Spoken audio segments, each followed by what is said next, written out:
सहनाववतु सहनौ भुनक्तु सह वीर्यं करवावहै तेजस्विनावधीतमस्तु मा विद्विषावहै। ओम शांति शांति शांति। मुंडक उपनिषद का पाठ चल रहा है। तृतीय मुंडक के अंतर्गत प्रथम खंड को हम देख रहे हैं। पिछले प्रसंग में सत्यमेव जयते नानृतम, सत्य की महत्ता के विषय में उपनिषद के माध्यम से हमने पढ़ा। अब वहीं से प्रसंग को आगे बढ़ाते हैं। श्लोक संख्या 7 है और ब्रह्म के विषय में उपनिषदकार क्या कहते हैं उसको समझने का प्रयास करते हैं। बृहच्च तद दिव्यम अचिंत्य रूपम सूक्ष्माच्च तत्सूक्ष्मतरम विभाति दूरात् सुदूरे तदिहान्तिके च पश्यत्वी स्वयैव निहितं गुहायम् न चक्षुषा गृह्यते न आपि वाचा न अन्यैर्देवास्तपसा कर्मणा वा ज्ञान प्रसादेन विशुद्ध सत्वस्तस्तु तम पश्यते निष्कलम ध्यायमानः। यहाँ पर कहा बृहच्च तद दिव्यम अचिंत्य रूपम सूक्ष्माच्च तत्सूक्ष्मतरम विभाति। वो जो ब्रह्म है, जो सत्य के द्वारा देखा जाएगा, जिसके लिए लोग तपस्या कर रहे हैं, ब्रह्मचर्य का धारण कर रहे हैं, जिसके लिए ज्ञान की प्राप्ति कर रहे हैं। जो पिछला वचन था उसमें 3 चर्चाएं आई थी, तप की, ब्रह्मचर्य की और ज्ञान की। और ये तीनों कैसे हों? सत्य से ओतप्रोत होवें। इस तप, इस ज्ञान, इस ब्रह्मचर्य को ही आचार्य यम ने नचिकेता को कहा था। और वहाँ पर इस प्रकार से कहा कि सर्वे वेदा यद पदम आमनन्ति तपांसि सर्वाणि च यद वदन्ति यदि छन्तो ब्रह्मचर्यं चरन्ति तत्ते पदम संग्रहेण व्रिमीमि ओम इत्येतत्। यानी वहाँ पर सब तपों के विषय में, सब ब्रह्मचर्यों के विषय में और सब वेदों के विषय में बताया कि सारे तप किसे पुकारते हैं? ओम को। सब ब्रह्मचर्य का धारण किसके लिए कर रहे हैं? बोले ओम के लिए। सब वेद किसकी ओर संकेत कर रहे हैं? बोले ओम के लिए। तो वेद यानी ज्ञान और तप और ब्रह्मचर्य तो यथावत हम ले लेते हैं। तो इन तीनों की आवश्यकता कठोपनिषदकार ने भी कही है, इन तीनों की आवश्यकता मुंडकोपनिषदकार ने भी कही है। तो दोनों उपनिषदकार तप, ज्ञान और ब्रह्मचर्य की बात करते हैं। ऐसे ही जब आगे हम उपनिषद को पढ़ेंगे तो सत्यम ज्ञानम अनंतम ब्रह्म, इस प्रकार की चर्चा आएगी। तो कहने के तरीके में थोड़ा सा भेद होगा, परंतु जो मूल सिद्धांत है ब्रह्म प्राप्ति का वो तो यथावत ही रहा है। अब यहाँ जो हमने प्रसंग देख रहे हैं, बृहच्च तद दिव्यम अचिंत्य रूपम सूक्ष्माच्च तत्सूक्ष्मतरम विभाति, यानी वो ईश्वर बड़ा है, बृहद है, महत है। तद दिव्यम, और वो कैसा है? दिव्य है, दिव्य है, प्रकाश स्वरूप है। लेकिन कैसा है? बोले अचिंत्य। उसका चिंतन में हम लेकर के आ नहीं सकते कैसा है। बहुत सारे वचनों में ईश्वर के विराट स्वरूप को बताया तो है कि नेत्र उसके सूर्य चंद्रमा हैं, मस्तिष्क उसका देवलोक है, हृदय उसका अंतरिक्ष लोक है। फिर कह दिया पैर उसके धरती हैं, दिशाएं उसके श्रोत्र हैं। तो ऐसे अनेक अनेक वचनों में वेद मंत्रों के आधार पर उपनिषदकारों ने ब्रह्म के स्वरूप का वर्णन तो किया, लेकिन फिर भी क्या कह रहा है कि अचिंत्य है। मतलब चिंतन से परे है कि ऐसा है, ऐसा चिंतन हम नहीं कर सकते, अचिंत्य। कुछ कुछ मोटी मोटी कल्पना की, कुछ मोटा मोटा विचार उपनिषदकार ने किया कि ब्रह्म ऐसा ऐसा है, लेकिन फिर भी क्या कहा, अचिंत्य, मैं उसका चिंतन नहीं कर पा रहा हूं, उसे चिंतन में नहीं ला पा रहा हूं, यानी पक्का पक्का मुझे कन्फर्म नहीं है कि वो ऐसा ही है। और अगर ये कह दें वो ऐसा है, तो वो दूसरा कहता है ये जो ऐसा है उससे परे है, क्योंकि शास्त्र ने तो ये कह दिया कि वो तो धर्म और अधर्म से, कृत से और अकृत से परे है। वो धर्म से भी परे है और वो अधर्म से भी परे है, वो सुख से भी परे है, वो दुख से भी परे है, वो कृत से और अकृत से दोनों से परे है। तो इसलिए उपनिषदकार कह रहा है कि भाई इतना सारा व्याख्यान करने के बाद, संकेत बताने के बाद, सिम्टम्स बताने के बाद मैं कहता हूं कि अचिंत्य, मैं पूरा पूरा उसे चिंतन में नहीं ला पा रहा हूं, इसलिए कहा वो अपरंपार है, वो पर ब्रह्म है। इसीलिए तो इसको कहा गया है, शास्त्र ने बहुत कुछ व्याख्यान किया है, और बहुत कुछ व्याख्यान करने के बाद जब पूछा गया, बोले यही ठीक है, इति सिद्धम, बोले ना इति ना इति, यानी नेति नेति जो शब्द आपने सुना होगा, नेति नेति, ना इति, इतना ही नहीं है, इतना ही नहीं है। तो उपनिषदकार ने खूब समझाने का प्रयास किया है ब्रह्म के विषय में, लेकिन अगला कोई पूछता है कि क्या मैं ऐसे ऐसा मान लूं, तो फिर वो हाथ खड़े कर देता है कि ना भाई, मैं नहीं कह सकता कि वो ऐसा ही है। इसलिए यहां पर भी हाथ खड़े कर दिए कि बृहत् च तद दिव्यम, वो बहुत विशाल है, बहुत महान है, महत है, बड़ा है, दिव्य है। अन्य जगह कह दिया स्वयं प्रकाश स्वरूप है, सब प्रकाशकों का प्रकाशक है, सबका जीवन आधार है, सब प्राणों का प्राण है, मन का वो मन है, सब प्रकार से कह दिया। श्रोत्र का श्रोत्र है, वायु का वायु है, उपनिषद कह चुका। लेकिन ये कह रहा है कि अचिंत्य, मतलब मैं चिंतन में ये नहीं ला सकता। कि चिंतन का मतलब क्या होता है कि किसी निर्णय के तट पर पहुंच जाए। निधि ध्यान में क्या होता है, निधि ध्यान में हो जाता है निर्णय के तट पर पहुंच जाना। तो ब्रह्म के स्वरूप के विषय में अचिंत्य वाली स्थिति है, मतलब मैं चिंतन में नहीं ला पा रहा कि वो ऐसा है। आगे कहा सूक्ष्मात् च, वो सूक्ष्म से भी सूक्ष्म है, और तत्सूक्ष्मतरम विभाति, और जो भी सूक्ष्म से सूक्ष्म वस्तु है, चाहे वो आपके लिए दृश्यमान हो या अदृश्यमान हो, उसको वो प्रकाशित करने वाला है। ईश्वर इतना सूक्ष्म है, आपको जितनी भी वस्तुएं सूक्ष्म दिखाई देती हैं, उन सूक्ष्म से सूक्ष्मतर या सूक्ष्मतम वस्तुओं को भी वो प्रकाशित करने वाला है। दूरात सुदूरे तदिहांतिके च, और वो जो है दूर से दूर है और वो अंदर से अंदर है। ये बातें कहाँ पर आई हैं? ईशोपनिषद में आई हैं। ईशोपनिषद में एक मंत्र आया, तद दूरे तद्वंतिके तदंतरस्य सर्वस्य तदु सर्वस्यास्य बाह्यता तद एजति तन्न एजति। मंत्र आया कि तद दूरे तद्वंत के, वो दूर से दूर है और निकट से निकट है। तो दूर किसके लिए है? जो बाहर खोजता है उसके लिए वो दूर से दूर है। जितने लोग उसे बाहर ढूंढेंगे उसको वो दूर ही दिखाई देगा, और जो अंदर खोजेंगे तदंत के, उसके लिए वो भीतर ही मिल जाएगा।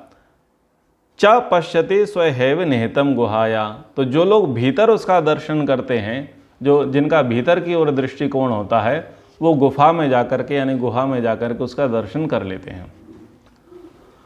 तो यहाँ पर कह दिया कि ब्रह्म जो है विशाल है, बृहद है, विराट है, महत है, सब प्रकाशकों का प्रकाशक है।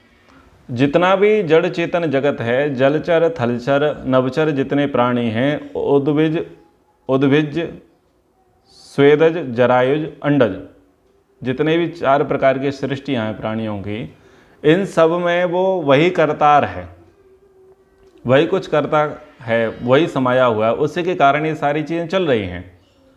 लेकिन तुम उसे ढूंढने जाओगे तो वो वहाँ तुम्हारे लिए दूर है। ठीक है, बाहर जितना ढूंढने के लिए जाओगे तो वो तुम्हारे लिए दूर है, इसलिए तुम उसे बाहर मत ढूंढो, क्योंकि वो फिर बहुत दूर है, वो पकड़ में नहीं आएगा। इसलिए उसे बाहर ना ढूंढ करके तुम क्या करो, तुम उसे अंदर ढूंढो। तद अंत के, यहाँ पर कहा तद इह अंत के, वो भीतर ही मिल जाएगा। और भीतर जो है समाधि योग से तुम उसे प्राप्त कर सकते हो। गुहा में वो बैठा हुआ है और समझाया जा रहा है, जो बाहर देख रहा है उसको समझाया जा रहा है। ना चक्षुषा गृह्यते नापि वाचा न अन्य देव तपसा कर्मणा वा, कि देखो चक्षु यानी ज्ञानेंद्रिय, चक्षु यानी ज्ञानेंद्रिय, ज्ञानेंद्रियां उसे ग्रहण नहीं कर सकती।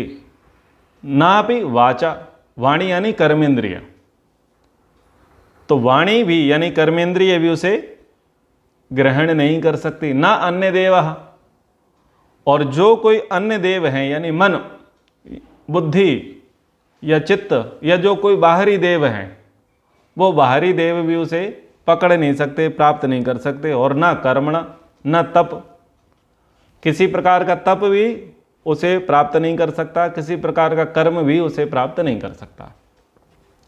यानी कर्म के माध्यम से भी ब्रह्म प्राप्ति नहीं होने वाली और केवल तप के माध्यम से भी ब्रह्म की प्राप्ति होने वाली नहीं है।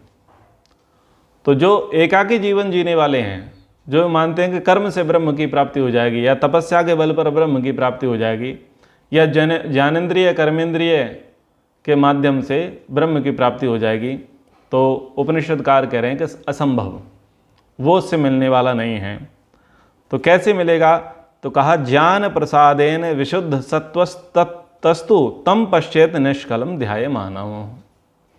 तो ज्ञान के प्रसाद से, ज्ञान से भी नहीं पर ज्ञान का जो प्रसाद है, यानी ज्ञान का जो परिणाम है, ज्ञान का जो फल है, ज्ञान की जो परिणति है, उसके माध्यम से वो प्राप्त होगा।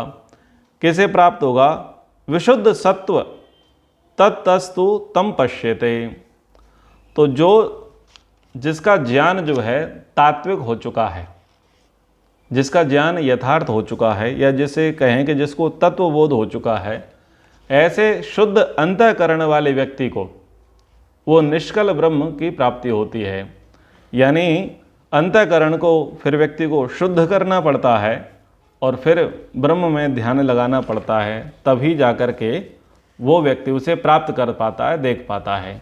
यानी केवल कर्म, केवल तप, ज्ञानेंद्रियां और कर्मेंद्रियां और अन्य कोई देवता, बाहरी देवता जो हैं, 33 कोटि जो हम देवता गिनते हैं ना, तो जो बाहरी देवता हैं आत्मा को छोड़ करके, वो बाहरी देवता भी उसे प्राप्त नहीं कर सकते। और केवल अकेला ज्ञान भी ब्रह्म को प्राप्त नहीं कर सकता।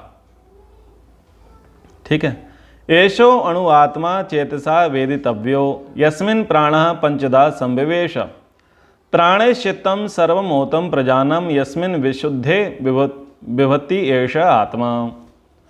तो एषो अणुरात्मा चेतसा वेदितव्यो, अब वो जो ईश्वर है, ये जिसे यहाँ पर आत्मा कहा, वो कोई स्थूल वस्तु नहीं है, वो कोई अणु या परमाणु नहीं है जिसको कर्मेंद्रियों के माध्यम से जान लें, जिसको हम ज्ञानेंद्रियों के माध्यम से जान लें, या तप के माध्यम से उसे प्राप्त कर लें, या कर्म के माध्यम से उसे प्राप्त कर लें। वो इनका विषय नहीं है। इसलिए वो इससे हस्तगत, इससे वो लब्ध होने वाला नहीं है। अब एक समस्या ऐसी है कि हमारे जो प्राण हैं, यानी जो हमारी कर्मेंद्रियां हैं या जो हमारे प्राण हैं, इनका जो दृष्टिकोण है वो बहिर्मुखी है। प्राण के साथ इंद्रियां जुड़ी हैं, प्राण के साथ कर्म जुड़े हैं, तो इनका जो दृष्टिकोण है वो बहिर्मुखी है। हम पूरा फोकस करते हैं, पूरा प्रयास करते हैं, प्राणों को वश में करने का प्रयास करते हैं और चीज़ों को व्यवस्थित करने का प्रयास करते हैं।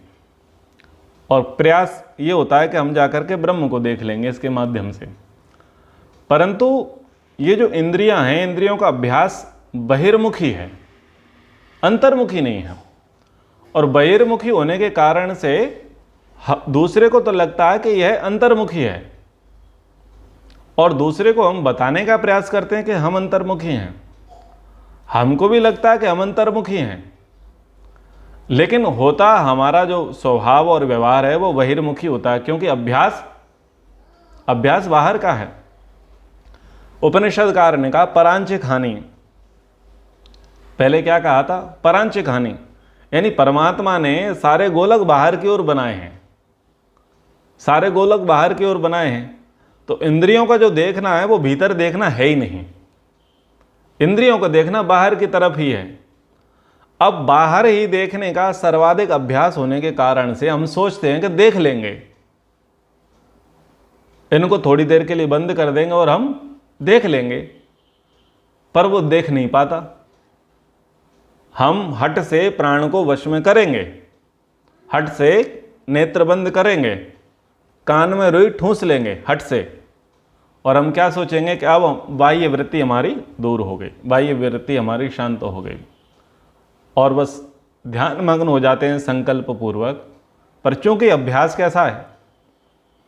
अभ्यास इंद्रियों का बहिर्मुखी है, हमारे मन का अभ्यास इंद्रियों का बहिर्मुखी है, और ईश्वर ने रचना भी ऐसी कर रखी है।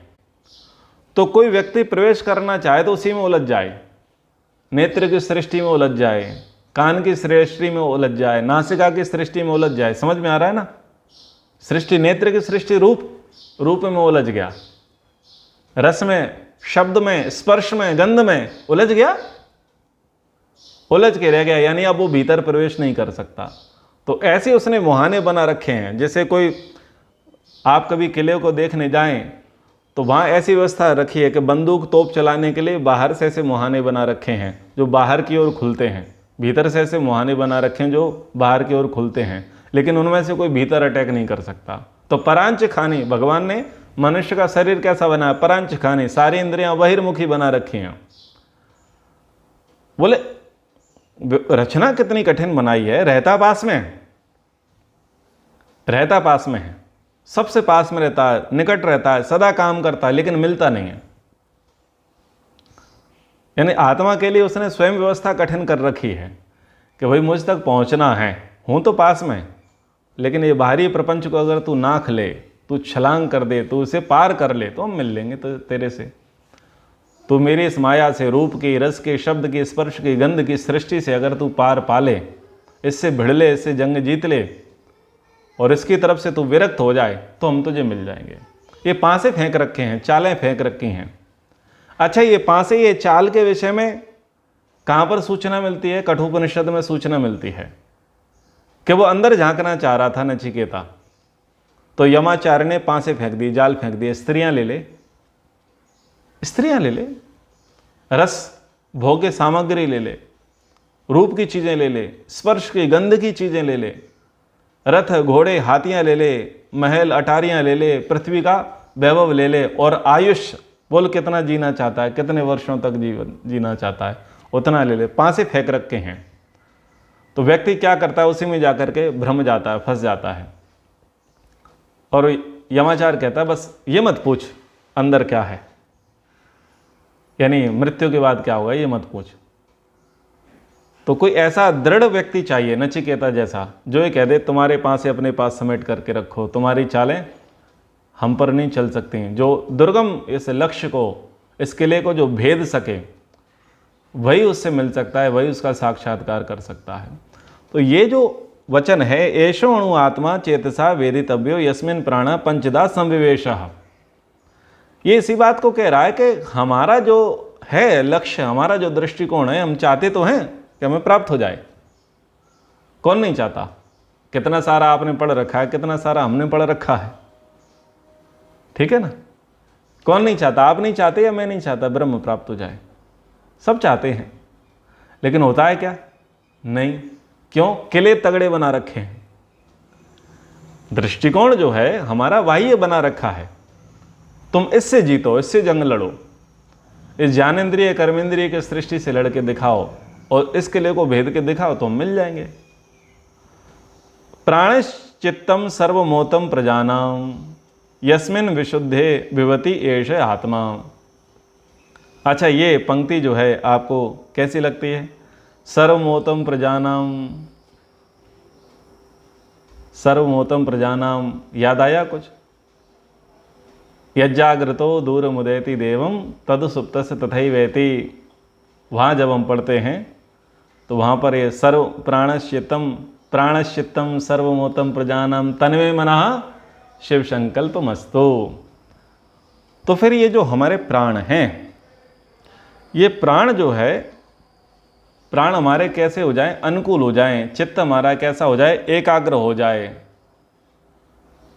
और वो कब होगा? जब उस प्रकार के अभ्यास होंगे। प्राणायाम करते हैं तो प्राणायाम करने से क्या होता है, चित्त शुद्ध होता है, निर्मल होता है। तो जब प्राणों पर उस प्रकार से वश किया जाएगा, अभी हम प्राण का प्रयोग करते हैं बाहरी प्रयोग में, आंतरिक प्रयोग में प्राण का प्रयोग कहाँ करते हैं? तो बाहरी प्रयोग करने के कारण से हम अंतर्मुखी नहीं हो पाते। तो प्राणायाम करने से दृष्टिकोण बहिर्मुखी होता है। ये प्राणायाम के लक्षण ऋषियों ने लिख रखे हैं। ऋषि दयानंद जी ने जो प्राणायाम लिखे, वायु आभ्यंतर, इन प्रकार के प्राणायामों में को करने से क्या होता है, मन अंतर्मुखी होता है, चित्त शुद्ध होता है, निर्मल होता है। तो उस प्रकार से प्राणों का अभ्यास करते हुए, यानी प्राणों की क्रियाएं बाहरी ना रखते हुए, प्राणों की क्रिया अंतर्मुखी रखते हुए, चित्त को शुद्ध रखते हुए, जब हम उस प्रकार से एकाग्र हो जाएंगे, तब वह आत्मा में दिखाई देगा, तब उस आत्मा की आभा में दिखाई देगी। यम यम लोकम मनसा संविभाते विशुद्ध सत्वः कामयते यांश कामान तम तम लोकम जयते तांश कामांश तस्माद आत्मज्यम ही अर्चयेत भूति कामः। जो हमारे प्राण हैं, जो हमारी ज्ञानेंद्रियां हैं, जो हमारी कर्मेंद्रियां हैं, इनका प्रयोग हम किस लिए कर रहे हैं? बाह्य सृष्टि के लिए कर रहे हैं, भौतिकता के लिए कर रहे हैं, भूतों की प्राप्ति के लिए कर रहे हैं, भूतों की तृप्ति के लिए कर रहे हैं, भोगों को भोगने के लिए कर रहे हैं। तो दृष्टिकोण तो हमारा सदैव से या प्रवाह से हमारे संस्कार बाह्य बने हुए हैं। और किस लिए बने हैं? कि कुछ ना कुछ कामना तो है, रूप की, रस की, शब्द की, स्पर्श की, गंध की कामना है। उस कामना को ध्यान में रखते हुए हम निरंतर रूप से लगे हुए हैं कि हमारी अमुक अमुक कामना पूरी हो जाए। परंतु यहां पर उपनिषदकार कह रहा है कि यम यम लोकम मनसा संविभाति विशुद्ध सत्वा कामयते यांश कामन। भाई तुम जो कामना करना चाहते हो वो तुम्हारी कामना पूरी हो जाएगी, लेकिन कामना जो है तुम मोड़ लो, भावना थोड़ा मोड़ लो, पुरुषार्थ की जो दशा है और दिशा है उसको थोड़ा तुम मोड़ लो, तुम कामनाएं आंतरिक वाली करने लग जाओ। क्योंकि मुख्य क्या है? मुख्य तो आत्मसंतुष्टि है। बाहरी जो भी रूप की, रस की, शब्द की, स्पर्श की, गंध की हम कामना करते हैं, किस लिए करते हैं? कि कुछ ना कुछ तृप्ति हो जाए, कुछ ना कुछ संतुष्टि हो जाए, इसीलिए तो कामना कर रहे हैं, इसलिए पुरुषार्थ कर रहे हैं। तो अगर तुम्हारा दृष्टिकोण बदल जाए, अंतर्मुखी हो जाए, तो तुम्हें वहाँ की अपेक्षा यहाँ पर तुम्हारी कामनाएं ज़्यादा सिद्ध होती हुई दिखाई देंगी। तुम्हें यहाँ पर अधिक जो है शांति की स्थिति प्राप्त होती हुई दिखाई देगी। संसारी लोग भोगों की तरफ भाग रहे हैं, परंतु अगर संसार की विभूतियों की ही कामना हो तो भी ब्रह्म ज्ञानियों के चरणों में ही जाने की आवश्यकता है। भाई आपको बाहर की कामना है तो कामना आप अच्छे प्रकार से कर लो, ब्रह्म ज्ञानियों की शरण में चले जाओ, ब्रह्म के मार्ग में चले जाओ, ईश्वर की ओर बढ़ जाओ, फिर वहां से कामना करो, क्या तकलीफ है? कम से कम आस्तिकता, धार्मिकता तो बनी रहेगी। अब आस्तिकता और धार्मिकता को छोड़ करके हम भौतिकवाद में लग जाते हैं कामनाओं की पूर्ति करने के लिए, तो वहाँ क्या होता है? दुख मिलता है, दुख मिलता है और वहाँ से लौटना हो जाता है कठिन। लेकिन अगर विधिवत ब्रह्मवादियों की शरण में गए या वेद की शरण में गए या गुरु की शरण में गए और वहाँ से आप कामनाएं करते हैं तो आपका भौतिकवाद तो सिद्ध हो ही रहा है, लेकिन आस्तिकता और धार्मिकता तो बनी हुई है। ईश्वर ने कामना के लिए मना थोड़ी किया है, न ईश्वर ने प्रार्थना के लिए मना किया। ईश्वर ने तो सबसे बड़ा भिखारी कहें या सबसे बड़ा मांगने वाला कहें तो मनुष्य को बना रखा है और मनुष्य को मांगना भी सिखाया है। भग एव भगवान अस्तु देवास्तेन वयम भगवंतः श्याम। मतलब सुबह उठाए, आंख नहीं खोला और कह रहा है भगवान मुझे भगवान बना दे। अब इससे बड़ी कामना कुछ हो सकती है? कितना बड़ा विजन दे रखा है परमात्मा ने कि नेत्र खोल और भगवान बनने के लिए पुरुषार्थ कर और प्रार्थना कर कि आज के दिन मुझे भगवान बनना है। बताओ, इससे बड़ी कामना क्या हो सकती है जो भगवान कह रहा है कि भाई ऐसी कामना रख। फिर उसने छोटी मोटी कामनाएं भी बता दी। अग्नेने सुपथाराये प्रजापते न त्वदेतानन्यो तन्मे मना शिव संकल्पमस्तु। बहुत सब प्रकार की कामनाएं उसने बना रखी हैं, पर ये जो वेद सम्मत कामनाएं हैं ये जीवात्मा को आस्तिक और धार्मिक बनाती हैं और इन कामनाओं की पूर्ति भी होती है। लेकिन व्यक्ति आस्तिकता और धार्मिकता को छोड़ करके भौतिकता में जाता है तो फिर वो अपना बहुत हानि कर बैठता है, अपना अपयश करा बैठता है। तो यहाँ पर कह रहे हैं कि यदि कामनाओं की पूर्ति करनी है तो ब्रह्म ज्ञानियों के चरणों में जाओ, उनकी शरण में जाओ, वहाँ कामना करो, तो कम से कम तुम्हारी आध्यात्मिक कामना भी पूरी होगी और भौतिक कामनाएं भी पूरी होगी। क्योंकि अंतःकरण शुद्ध हो जाने के पश्चात आत्मज्ञ जिस जिस लोक में जाने का मानस संकल्प करता है या जो जो कामना करता है उसी उसी लोक में वह पहुंच जाता है। देखो कितना बढ़िया व्याख्यान किया है। आप क्या इच्छा रखते हैं? व्यक्ति धार्मिक हो, व्यक्ति आध्यात्मिक हो जावे, फिर वो कामना करे। तो ऐसे व्यक्तियों के मुख से आपको एक बात सुनने को मिली होगी कि ज़्यादा हम वस्तुओं के पीछे भागते नहीं और भगवान की कृपा से कमी कुछ पड़ती नहीं है। समझ में आया ना? ऐसा कई लोग बोलते हुए आपको सुनने को मिले होंगे कि ज़्यादा चीज़ों के पीछे भागते नहीं हैं, लेकिन अभाव भगवान की कृपा से रहता नहीं। क्यों? प्रार्थना किससे करी जाती है? भगवान से करी जाती है।